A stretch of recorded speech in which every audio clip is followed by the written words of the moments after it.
Texas was on track to change its congressional map until state Democrats decided to take an unexpected vacation. While some Republicans see this as a distraction, our next guest may have a warning from once red California. It turns out you can mess with Texas. When faced with fight or flight, Texas Democrats will always choose flight. And this time, that flight was on a $47 million private jet to Chicago. So here's Texas State Rep Jean Woo's excuse for skipping work. The tool they're using is a racist, gerrymandered map. A map that seeks to use racial lines to divide hard-working communities. And Governor Abbott is doing this in submission to Donald Trump, so that Donald Trump could steal these communities' power and voice. It always has to be racist, doesn't it? Here with more is Tom Sauer. He's the CEO and founder of the MacArthur Group. So, Tom, when we look at this, you're from California, right? You live there. You have Gavin Newsom, and he's going out there saying this is what fighting for democracy looks like. So what do you call it? I think it's more about whenever they say, by the way, thanks for having me back again, you guys. I think when they say fighting for our democracy, what they're really talking about is fighting for their hegemony. Right, fighting for their dominance over politics, especially in a place like California. Here's a for instance, right? Is right now we've got some folks who decide they're going to run to be the Republican governor, right? And the thing is this is a critique I'll have of Republicans.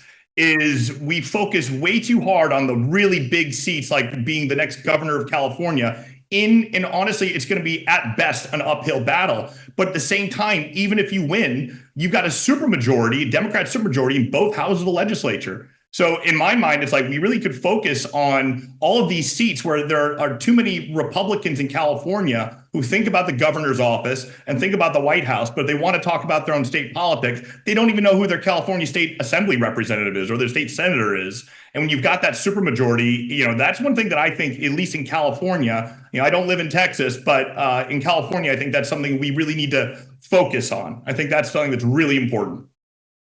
And we should say it's a good thing, right? That Texas has a good problem right now with these clowns running away, because they actually are taking action to take back the legislature.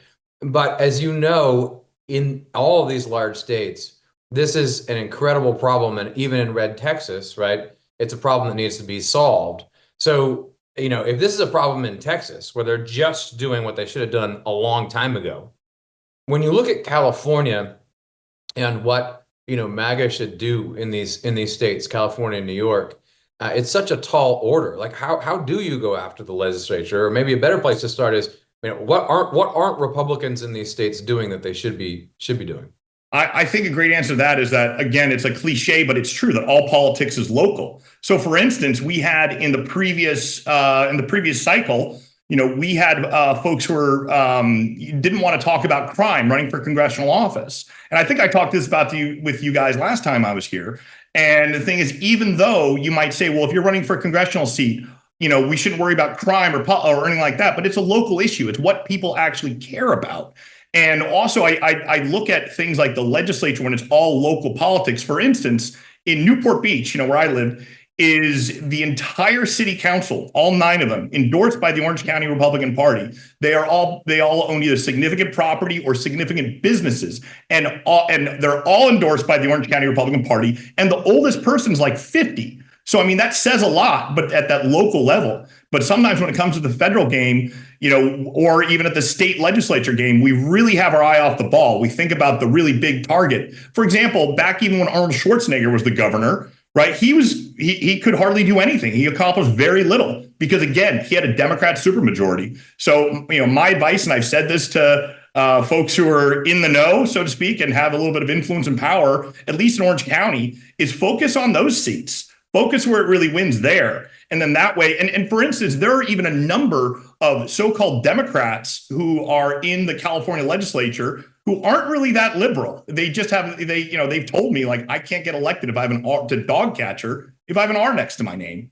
So it's just, that is one of the issues that I really see here. But I'll say in a lot of places in California, especially in Orange County, there's a vibrant donor base. There's a lot of folks out there who want to be led. They have deep pockets. And I think with the right leadership and the right strategy, right, I think we could see a lot of real success. Tom, on this show, we always want to see all of the arrest warrants go out. We want to see the perp walks. We want to see Republicans actually put some oomph behind what they actually could go out there and do. And the Texas House was apparently listening this afternoon. Let's take a look. The motion prevails.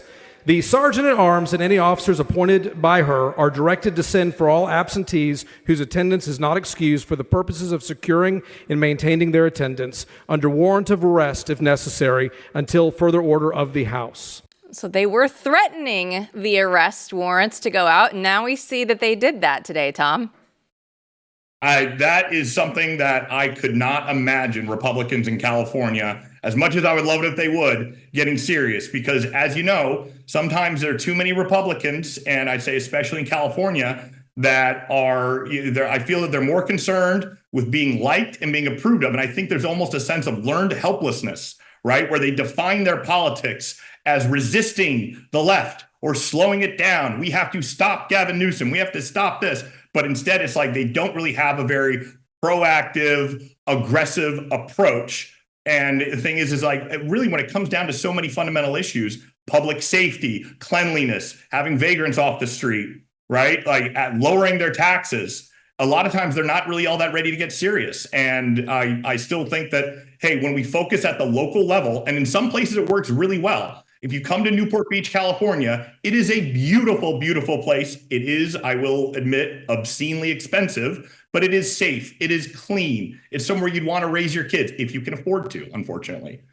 So I think there's a real opportunity here in California. And I hope that there are California Republicans who are, in power or within the party that are taking notes here.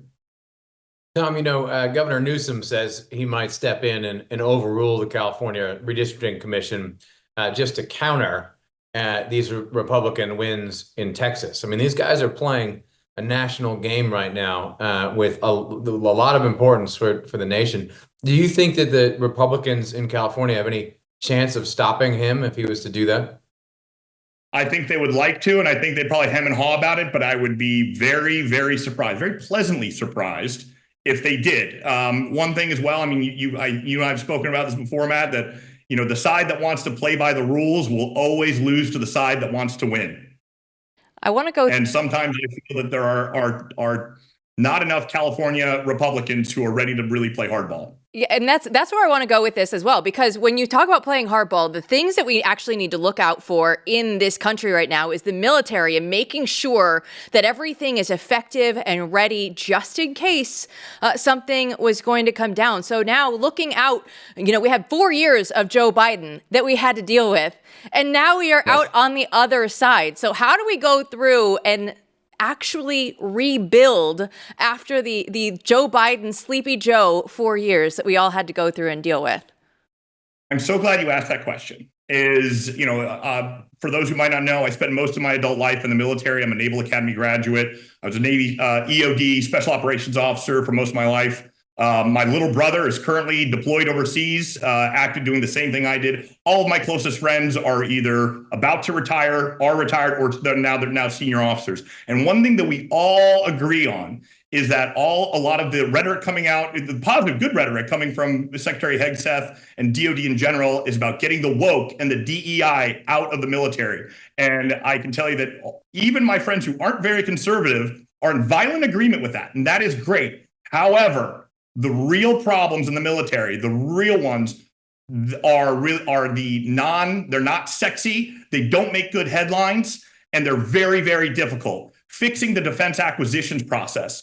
I mean, it's just the basics of DoD acquisitions is a giant eye chart. The amount of bloat and red tape, and it is an incredibly complicated process. Our readiness issues, a lot of the stuff I'm not telling any secrets, but a lot of our readiness, are our ships ready to deploy and go to combat?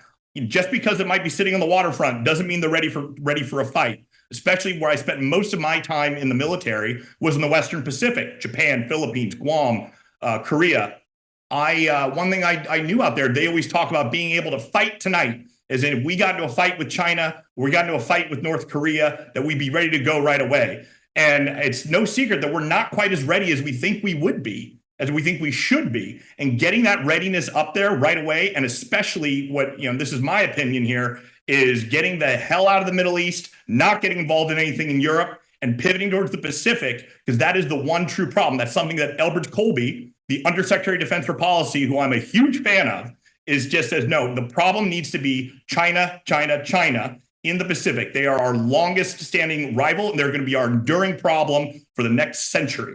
And if we're not really addressing that problem, and also when they say that if we're not addressing that problem, we're in deep trouble. But furthermore, critics might say, well, we can walk and chew gum at the same time. We can do two big things at the same time. We have proven that we can't. We need to be able to fight in one area, and that takes precedence over anything else. Steph, I love what you say about, just there's some basic stuff that people are glossing over. The woke stuff is bad, but actually just making things work is also a problem. One aspect of this that we should have you on again and talk about more, but I want to at least ask you now, is when it comes to the VA and veterans. This is something that a lot of our audience is concerned with. Yes. We've been concerned with it at this network. I have stories from relatives in my family, a brother, going through some things. And I just am astounded that we're still talking about this as a problem in the year of our Lord 2025, when we've known it's a problem for a long time. So I know you know a lot about this and have worked in this area for a while. What do you think, needs to be done by the administration now? It's a really simple problem, and I think there's a very simple answer, and I will admit that I am somewhat frustrated that it hasn't happened yet. I know we are taking steps. I know we're getting there. We only recently had our Undersecretary of Health for the VA just recently confirmed by the Senate. But here's the issue. When you think about VA care, you don't necessarily think about their optometry program or their dermatology program. What you think about is their mental health, suicide prevention, and addiction treatment, because those are the biggest and deadliest problems that face America's veterans after 20 plus years of war. I can tell you right now, I've lost many more friends to addiction and suicide than I have to ISIS, Al-Qaeda, and the Taliban combined. No doubt, right? And I can say that right now, today, unfortunately, as a holdover from the Biden administration that is yet to be fully resolved under President Trump and Secretary Doug Collins, is that today a veteran within the Veteran Healthcare Administration who is a VA patient, right? He or she has less access to intensive mental health and addiction treatment than any civilian, so to speak, off the streets who has a bare bones insurance policy that meets the Obamacare requirements, right? So in other words, if you were somebody who was not a veteran and you were just a normal civilian person, but you had a basic insurance policy and you were in a mental health or an addiction crisis, you could literally find an inpatient treatment center. You could knock on their door, don't even call them ahead of time, and say, hey, I need help. Can you please treat me? They'd verify your benefits and they'd admit you.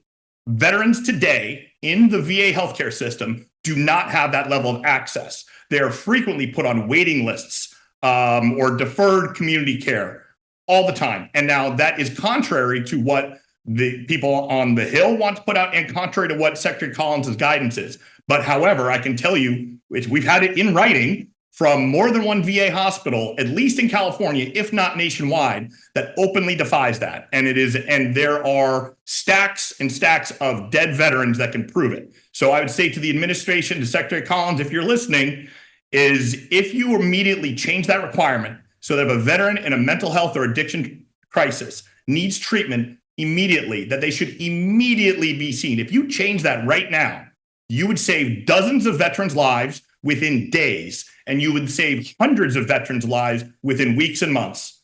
I think that's one thing that is a no-brainer to anybody, and it doesn't require an act of Congress. You could use that to codify it, but the VA, under Secretary Collins, through President Trump, has the ability to do that this afternoon. That is so well said, Tom. I am so glad that you actually come out here and just speak the truth so plainly, because it's something that more people need to be talking about. We'll definitely have you back on the show. But I do know that you're in a hotel, Matt's in a hotel. Matt, you're there for the same reason. Go ahead and tell everybody what Tom's doing.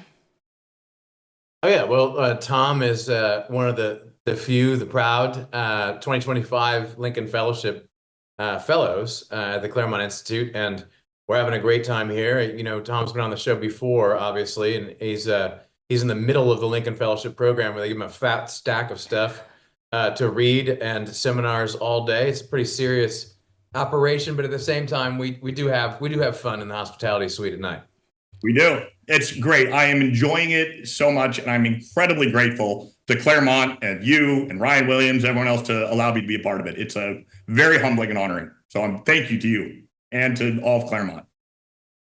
The books are coming in handy. They're helping prop up the computer right now so that it's there. We know he has the books. He's reading them. The work is getting done. Tom, thanks so much for coming on. We'll see you again soon. Thank you so much. The Cool Kids Club will continue right after this. We'll have more from the Claremont Institute with the 2025 Lincoln Fellows next.